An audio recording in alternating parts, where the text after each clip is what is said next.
वो बंदे कि रात पै गई। वो एक नगर आ गया, बड़ा बड़ा नगर ग्रां जिवें तुहाडा लोग, वो पिंड के 4 चफेरे, वो एक नाम मझ सी सज्जरी सूरी। तो उदों रिवाज होंदा सी कि एक घर ना किसी राही मुसाफिर को रात रखता तो सारे पिंड ने उन्होंने खर्चा देना कि राही मुसाफिर को तू रात रखना। वो पिंड के 4 चफेरे फेरा आया, उन्होंने किसी रात ना रखा। मैं आखा यार मस्जिद में दुध नहीं ना मैंने गाड़ी छड़ लगा। उन्हें एक जगह से मझ बदी तो मस्जिद वाल गया, जाके दरवाजा खड़काया। उत्थे अगे 2 हाफी सन मस्जिद उन्होंने आंदा मैंने हाफत जी रात रख लो। यार रख लेने जाने कोई चीज़ लै जाएगा मस्जिद चो ला के फिर साढ़े वास्ते नवा स्यापा बन जाएगा, सानू बड़े चौधरी नाराज होंगे। उन्हें आख्या मेरे को 10-15 हज़ार की 20 हज़ार की कोई बड़ी मझ होगी तो तुम वो बन लो, नाले उन्हें कोई बाल्टी को दुध भी देना तो धार चो लवो, दुध चो लवो तो यार तुम रात रख लो, मझ आप बन लो। उन्हें हाफिजा आख्या ठीक है यार।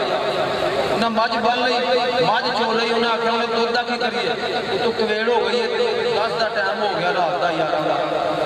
उन्हें आख्या इंज करने कि इतों किसी को आपको सानू थोड़े चौल दो, खीर पका छड़। उन्हें खीर पका ली तो आखन लगे फिर होर नहीं खाते, जो ठंडी हो गई ना, जो नमाजी आने वाले होंगे उदों पहला खावांगे। उन्हें पका के रख दी। जो धैया का टाइम होया, वो जट बंदा सी, उन्होंने रात की भुख लगी सी, उन्हें उठ के डोल खा के पतीला फिर उसने कच लिया। जो अजाना का टाइम नेड़े आया ना, हाफिज़ जिहड़े ने उन्होंने ठाण लग पे, उठ यार उठ के वो खीर लिया तो हथ मूँह धो के खाइए। जिस वे उन्हें पतीला चुक के लिया के रखा तो खाण लगे, हाफिज़ आखन के छेती हो गई। हाफिज़ आपे जाने ने पहले आपको अपनी ख्वाब दसो, हाँ राती ख्वाब की आई है। एक हाफिज़ आंदा मैं राती गया अरशां ते, उत्थे मैं जन्नत 2 बड़ियां हूरां वेखियां, बड़ा सैर कीता। दूजा हाफिज़ आंदा मैं राती गया खाने काबे, सरकार दा रोका वेख्या, अल्लाह दा घर वेख्या, बड़ियां मैं सैरां कीतियां ने। उन्हें आख्या अच्छा, उन्हें आख्या फिर गल ये तेरी ना, मैं अपनी ख्वाब दसदा, मैं तैयद का टाइम सी, मैं लम्मा पिया तो अज़राइल फरिश्ता आ गया।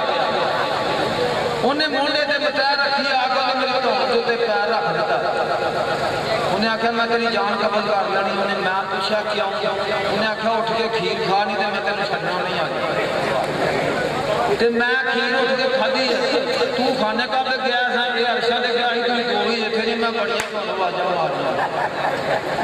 गल ये मेरिया साड़ियाँ आवाजा ही ना सुनो, देना तो फकीर के नाम का एडिया एडिया चंद्रावां टुटियां तो कोई नहीं, पैसे सवेरे बदल जाने। इन्ना पैसों ने प्यार नहीं करना चाहिए। लो सुनो, अपना बाबा वसीम साहब जिन्होंने पहला कलावर की, उन्होंने को आरफाना कलाम सुनो तो तुम्हें बहुत मजा आएगा। तो उसको छड्डन लग्या बाद फिर तुम्हें जोड़ी ना मियाँ मिर्जा जट, फिर तू सब नहीं करनी घट।